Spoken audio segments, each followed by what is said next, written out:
UPSC through mock में आप सभी का स्वागत है। और आज का जो सीरीज होने वाला है ये हम पॉलिटी के ऊपर करने वाले हैं। और इस सीरीज में हम 10 के एमसीक्यू देखने वाले हैं बिफोर प्रीलिम्स 2023। तो ज़्यादा देर न करते हुए आज के सेशन का शुरुआत करते हैं। और आज का सेशन जो है हमारा वो polity NCERT class 6 to 10th based होने वाला है। तो देखते हैं आज का फर्स्ट क्वेश्चन। फर्स्ट क्वेश्चन क्या कहता है? फर्स्ट क्वेश्चन है, consider the following statements. Statements देखते हैं। The assertion of social diversity in a country needs to be seen as a source of danger for the country. Statement 2 क्या कहता है? Expression of various kinds of social divisions in politics often results in weakening of democracy.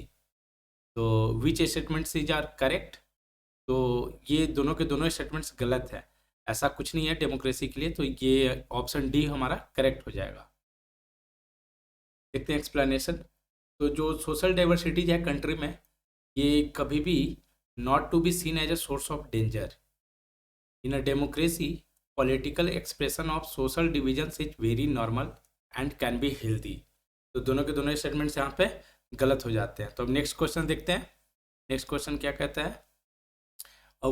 A voter will not vote for a politician because he is old and all older people are slower and less competent। तो जो voter है वो इस कारण politician को vote नहीं कर रहा है क्योंकि वो पॉलिटिशियन जो है वो ओल्ड है, और वो ये मानता है कि सारे जो ओल्डर पीपल हैं वो लेस कॉम्पिटेंट है as compared to young person. तो how could this voter section be categorize? तो स्टेटमेंट क्या कहता है? The voter actions are ageism or prejudice and discrimination against a person based on age. Voters' actions are ageism or false stereotypes about a person based on age. The voters' actions are ageism or prejudice against a person based on age. The voters' actions are ageism or thoughts and beliefs about a person based on age. तो इसका correct statement होगा option A. इसका एक्सप्लेनेशन देख लेते हैं। The voter sections are ageism और prejudice and discrimination जो है against a person based on age is the most apt answer describing ageism, prejudice and discrimination in one sentence. तो नेक्स्ट क्वेश्चन देखते हैं।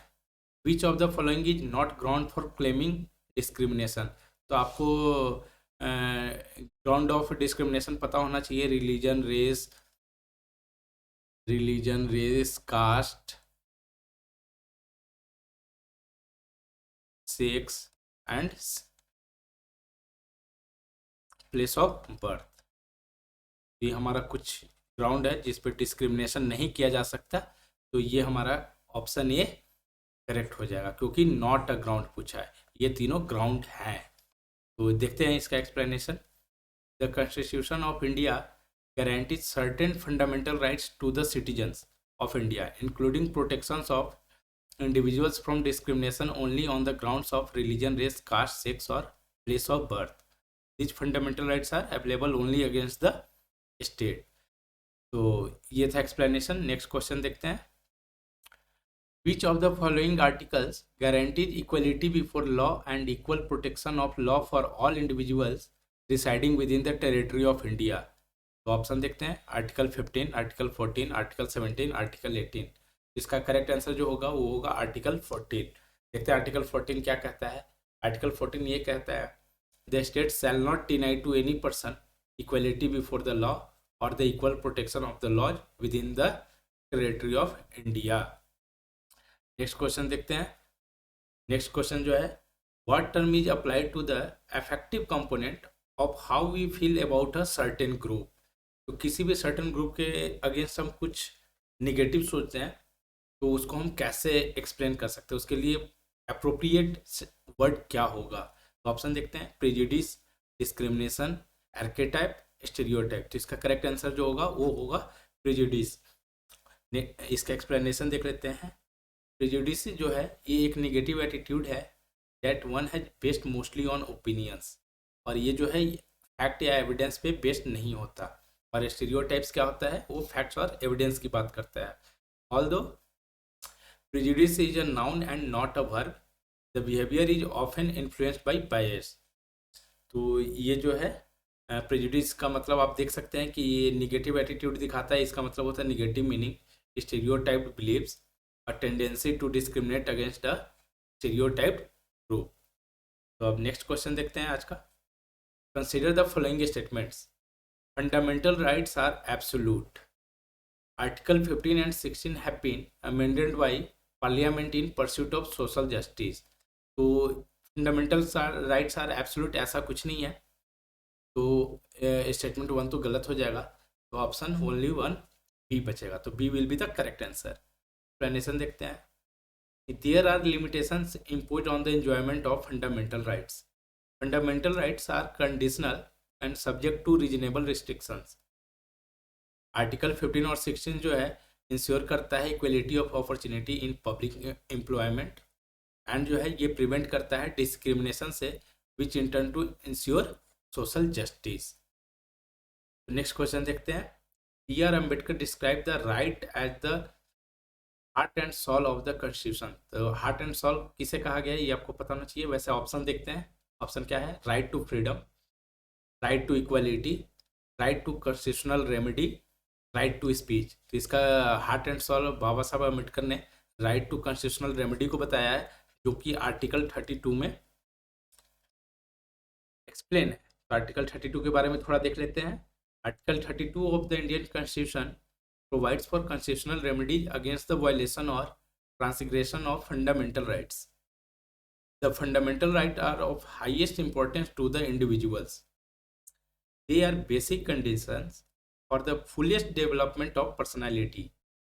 आर्टिकल 32 है जिसको बाबा साहब अम्बेडकर ने very soul of the constitution कहा था, और ये क्या प्रोवाइड करता है? कॉन्स्टिट्यूशनल रेमेडीज प्रोवाइड करता है। नेक्स्ट क्वेश्चन देखते हैं। The idea of justice, equality and fraternity are found in Indian Constitution. तो ये कहाँ पे एक्सप्लेन किया गया है? ऑप्शन है rights of man, declaration of independence, preamble, none of the above. तो ये प्रियम्बल में मेंशन है, अगर आपको प्रियम्बल याद होगा तो वहाँ पे ये चीज़ें, इस चीज़ की बात की गई है प्रियम्बल में, और आप लोग कमेंट सेक्शन में बताइएगा कि ये चीज़ें हमने कहाँ से, किस कॉन्स्टिट्यूशन से हमने बोरो किया। नेक्स्ट क्वेश्चन देखते हैं। नेक्स्ट क्वेश्चन है, सबसे पहले इसका एक्सप्लेनेशन देख लेते हैं। Sorry, the preamble to the constitution of India is a brief introductory system statement that sets out guidelines which guide the people of the nation and to present the principles of the constitution and to indicate the source from which the document derives its authority and meaning. Next questions देखते हैं। The government is a system which governs the organization of the, तो government जो है वो एक system है, वो किस ऑर्गेनाइजेशन को गवर्न करता है? तो ऑप्शन ये है society, United Nations, country, legislature. तो इसका करेक्ट स्टेटमेंट होगा option C.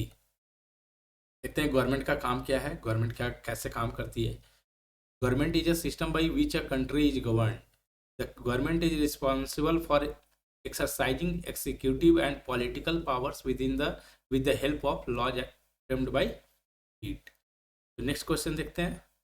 The universal declaration of human right declares franchise as a human right in. ये किस आर्टिकल में एक्सप्लेन है? ये है आर्टिकल नंबर 21 में। तो the universal declaration of human rights declares franchise as a human rights in article 21। Next question देखते हैं। Parliamentary government is known as. Parliamentary government को किस नाम से जानते हैं? ऑप्शन ए है cabinet government, responsible government, Westminster forms of government. D option है ऑल ऑफ द अबव। तो इसका करेक्ट स्टेटमेंट होगा डी, क्योंकि पार्लियामेंट्री गवर्नमेंट को हम ये तीनों नाम से जानते हैं। देख लीजिए explanation. The parliamentary government is also known as cabinet government और responsible government and Westminster forms of government, and it's prevalent in Britain, Japan, Canada, India and other countries. अब आते हैं नेक्स्ट क्वेश्चन पे। नेक्स्ट क्वेश्चन है consider the following assertions. तो ये assertions की बात कर रहा है। स्टेटमेंट 1 क्या कहता है? स्टेटमेंट्स देखते हैं। According to the right to equality as mentioned in the constitution, every person is equal before the law, that is every person from the president of the country to a domestic worker had to obey the same law. Second statement है, no person can be discriminated against on the basis of their religion, race and caste, place of birth और gender. तो क्या होगा correct answer? ये दोनों के दोनों correct है, तो इसका both statement will be the correct. According to the right to equality as mentioned in the constitution, every person is equal before the law. That is कि जो भी पर्सन है, चाहे वो प्रेसिडेंट हो कंट्री के या तो कोई डोमेस्टिक वर्कर हो, उनको लॉ फॉलो करना ही है। No person can be discriminated against on the basis of their religion, race, caste, place of birth और जेंडर। ये बताइएगा कि ये चीज़ें डिस्क्रिमिनेशन का on the basis of the ground जो मेंशन है कॉन्स्टिट्यूशन में, ये किस आर्टिकल में है, in which article. Next question देखते हैं, consider the following assertions. Right to health is not a part of the fundamental rights, hence the health facilities are not available to all equally. More people are affected with waterborne communicable disease due to lack of supply of clean drinking water. So which of the above assertion is are false? तो कौन सा false है? तो ये होगा आपका option A. तो while the constitution states that the right to health is an aspect of our fundamental rights, its provisioning is rather unequal. Right to health is considered to be included under the right to life. Right to life article 21 में बात करता है। Due to non-availability of clean drinking water, more people suffer from waterborne disease such as cholera, diarrhea, hepatitis and so on. तो ये क्यों होता है? Unclean water के कंजम्पशन की वजह से। तो statement B will be the correct, तो स्टेटमेंट ए फॉल्स है। नेक्स्ट क्वेश्चन देखते हैं, consider the following assertions. According to our constitution, it is the primary duty of the government to ensure the welfare of the people and provide health care facility to all. Statement two देखते हैं, the government can not use the money received from the public as taxes to provide public facilities. तो कौन सा correct होगा? तो statement ये will be the correct. सरकार की क्या रिस्पॉन्सिबिलिटी है? वेलफेयर स्कीम करना, और टैक्स के पैसे से ही वो गवर्नमेंट जो है काफ़ी सारी चीज़ें बिल्ड करती है, सोशल वर्क करती है। एक्सप्लेनेशन देखते हैं, according to our constitution, it is a primary duty of the government to ensure the welfare of the people and provide health care facility to all. Government utilises the tax paid by the public, provide public facilities like healthcare service, defense service, judicial service, infrastructure, education and so on. Next question देखते हैं, consider the following assertions. Member of legislative assembly represent people in the states. Every state in India has a legislative assembly. तो member of MLA आपको पता है कि किसको represent करते हैं? तो ये पीपल ऑफ स्टेट को रिप्रेजेंट करते हैं। तो statement one will be the correct. और सेकंड स्टेटमेंट है कि प्रत्येक स्टेट में, भारत के प्रत्येक स्टेट में लेजिस्लेटिव असेंबली है। तो दोनों के दोनों स्टेटमेंट करेक्ट है। ये आप देख लीजिए एक्सप्लेनेशन। तो आज का सेशन हमारा यहीं तक था। आज का हमने बेहतरीन क्वेश्चन देखा। नेक्स्ट ऐसे ही इस टाइप के क्वेश्चंस करने के लिए बने रहें और प्लीज़ जुड़े रहें। Thank you.